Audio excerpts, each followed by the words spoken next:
Hey friends, so let me share a somewhat unpopular opinion of mine with you. People say all the time that what doesn't kill you makes you stronger, but really, that's a false equivalency. Trauma didn't make you stronger. It traumatized you.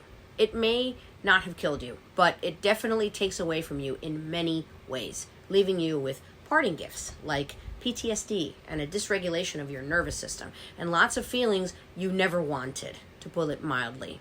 So it doesn't really make you stronger. You actually do that for yourself by surviving it as best you can.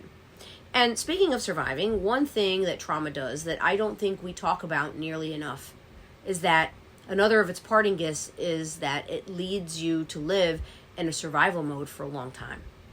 In this mode, you tend to be afraid to trust anyone or anything. You're afraid to plant roots. You're afraid to plan for the future.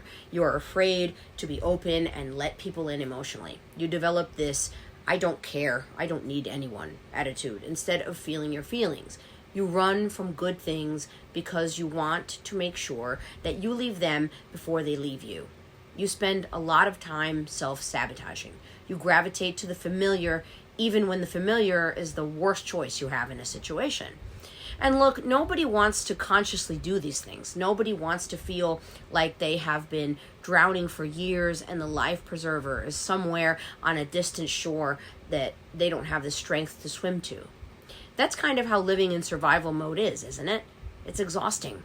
This exhaustion and fear make so many of your decisions. You give up and you resign yourself to temporary people and temporary situations because so much of your energy is taken up by pretending that everything is fine when deep inside you know full well that it's not.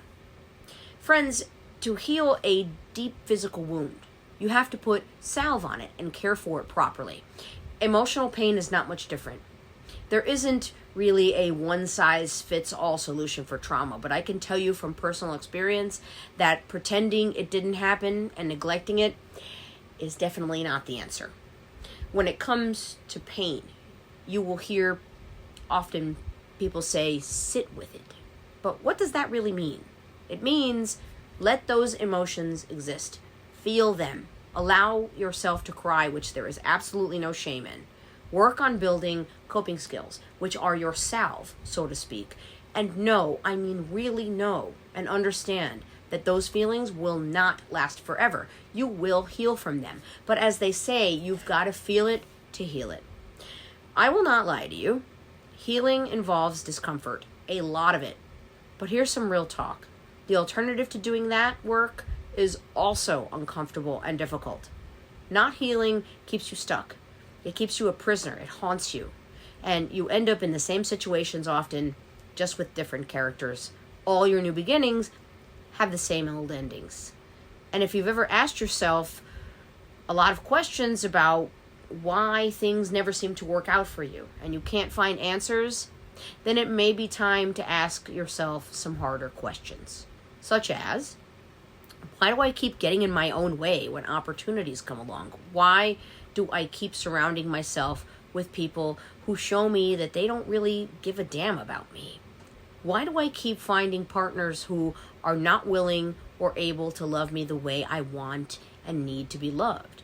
Why do I stay here in this place where I am not thriving or even moderately happy? What am I really afraid of? And you don't just ask yourself the questions. You dig deep and find the real answers.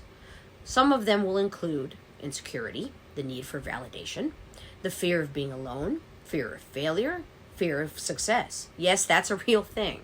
Imposter syndrome, and so on. And when you figure out those answers, what your real whys are, you can begin to change them. Healing will give you an opportunity to break out of that survival mode that has you stuck, and then you can start to believe in yourself more. Stop letting your past mistakes shape your future. Stop attracting emotionally stunted partners because having someone is better than being alone.